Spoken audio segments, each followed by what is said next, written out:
الله الرحمن الرحيم الحمد لله رب العالمين الرحمن الرحيم مالك يوم الدين إياك نعبد وإياك نستعين اهدنا الصراط المستقيم صراط الذين أنعمت عليهم غير المغضوب عليهم ولا الضالين آمين.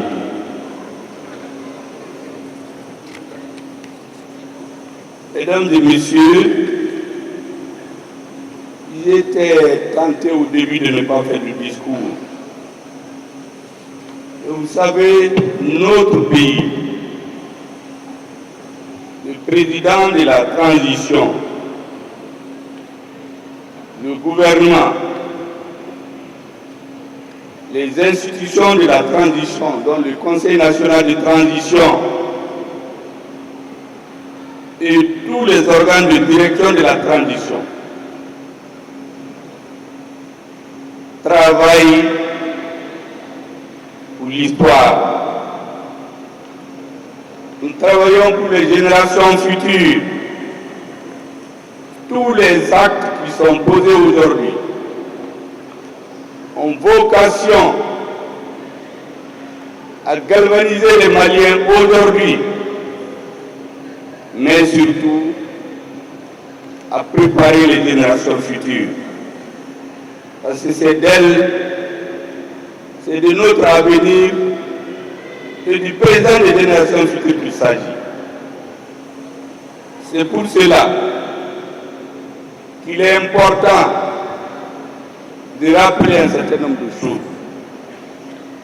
La cérémonie qui nous réunit cet après-midi est un devoir de souvenir du peuple malien à la mémoire des victimes de l'attaque barbare du bateau de Tombouctou et des camps militaires de Gao, de Bamba, de Bourem, les 7, 8, 12 septembre 2023 et des victimes de l'Ereya 2 jours et celle de Tombouctou hier seulement. Nous allons continuer à subir les attaques de ceux qui ne veulent pas la paix. Il ne faut pas vendre les illusions. Le peuple malien doit se préparer à faire face à toutes les situations. Ces attaques de notre âge, perpétrées par des groupes armés, revendiquées souvent par des Maliens qui prétendent se battre pour d'autres Maliens. Mais leur rôle, leur bataille consiste à tuer d'autres Maliens. Ne soyons pas dupes. Le Mali est en guerre contre les groupes terroristes. Toutes les revendications des mouvements dits armés, c'est de la poudre aux yeux des Maliens. L'État malien, l'armée malienne se bat contre le terrorisme. Ce n'est pas pour le développement du Mali. Personne ne peut nous convaincre que c'est pour le Mali que le bateau est détruit. Où nous avons une concentration des Maliens, l'expression même de l'unité nationale. Mesdames et messieurs, c'est pour commémorer ce grand drame et dans un esprit de solidarité avec les familles endeuillées que les hautes autorités du Mali avaient décrété 3 jours de deuil. En outre, le président de la transition, lors du Conseil des ministres du 13 septembre 2023, a marqué sa profonde affliction face aux pertes en vies humaines, aux blessés civils et militaires. Vous savez que nous nous retrouvons aujourd'hui dans une salle pour commémorer ce drame, alors qu'au début, c'était des grandes festivités pour que les Maliens savourent très bien la fête de l'indépendance. C'est ce moment que certains Maliens ont choisi pour tuer d'autres Maliens, disent-ils, pour revendiquer le développement du Mali. C'est ce moment que le président de la transition a choisi pour commémorer les victimes, la mort des victimes, de faire sursoir à tout ce qui est festif pendant ces événements, pour nous concentrer à la méditation, à penser à l'avenir de notre pays.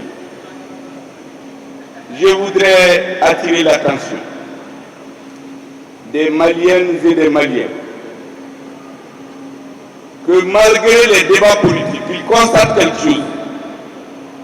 Tout ce qui comptait sur la CEDEAO, sur l'ONU, sur ce qu'ils appellent la communauté internationale, sur les organisations des droits de l'homme, je vous invite à vous remémorer. Qui les a entendus parler avec autant de morts au Mali?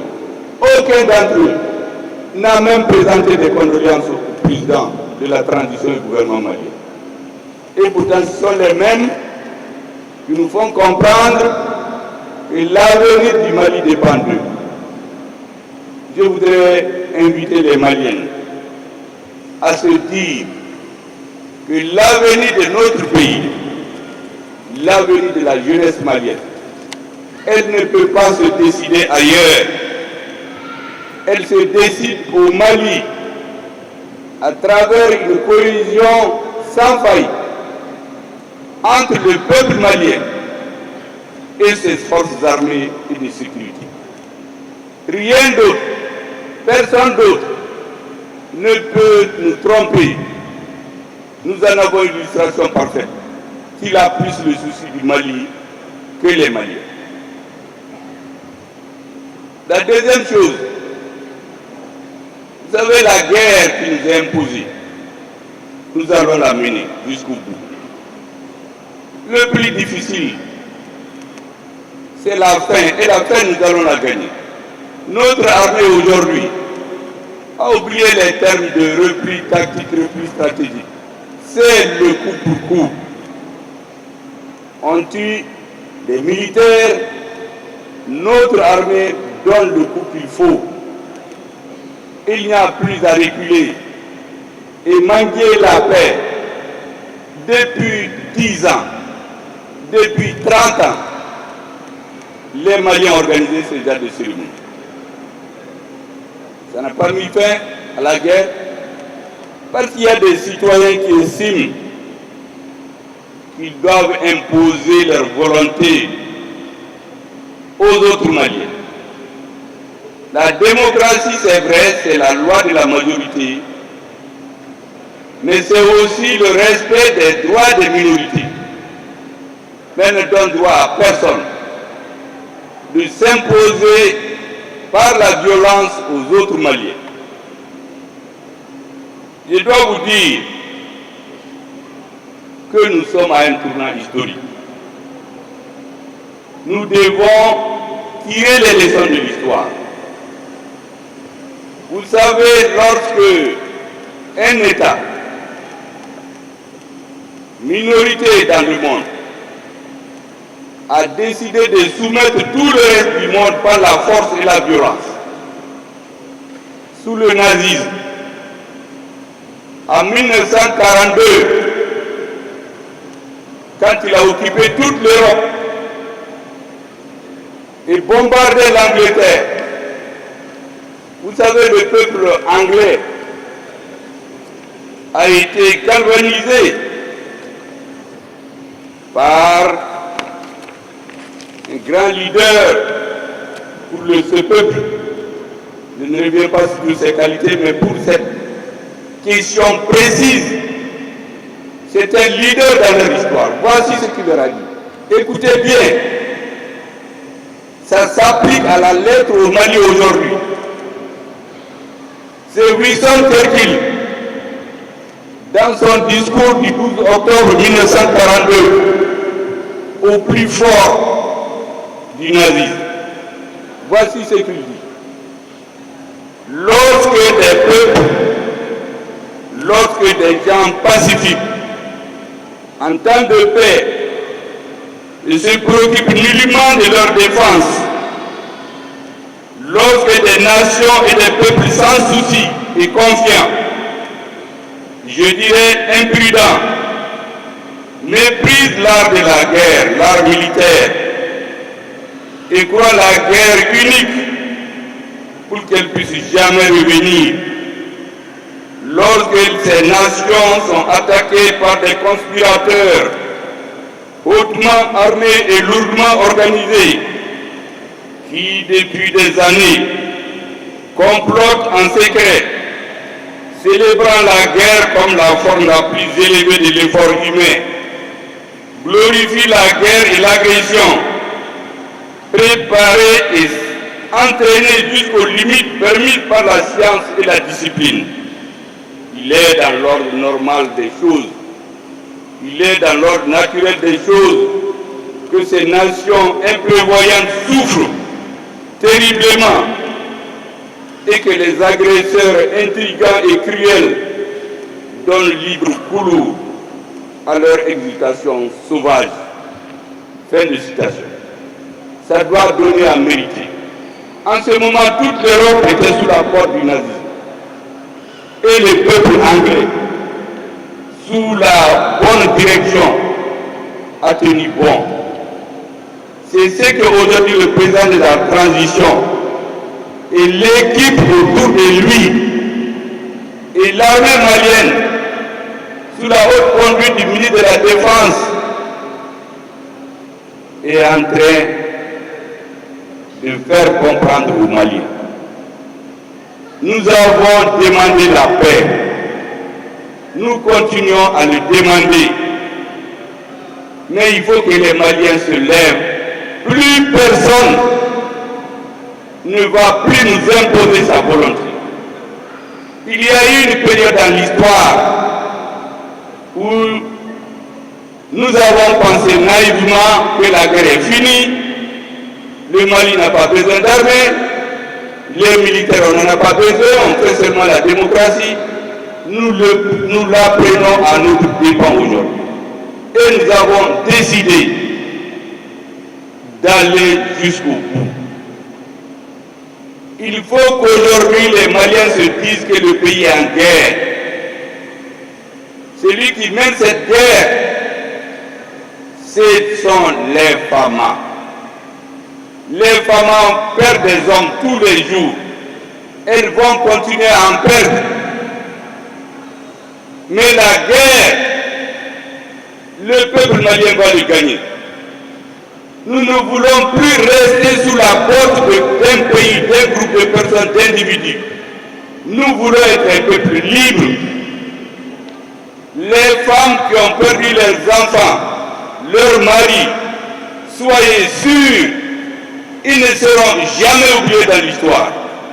Un jour va venir, vos enfants, vos petits-enfants, vos arrière-petits-enfants, ils seront très fiers d'aller dans un lieu et dire, si j'ai mon père, mon grand-père, mon mari, mon arrière-père, qui a donné sa vie pour que je sois libre aujourd'hui, personne ne nous oubliera. Mais aujourd'hui, nous ne céderons plus un pouce de nos territoires à quelqu'un. Nous avons clairement dit qu'au Mali, il y a des choses qui ne sont pas négociables. Personne ne va nous amener à céder un pouce de nos territoires. Personne ne vous amène à remettre en cause l'unité nationale du Mali.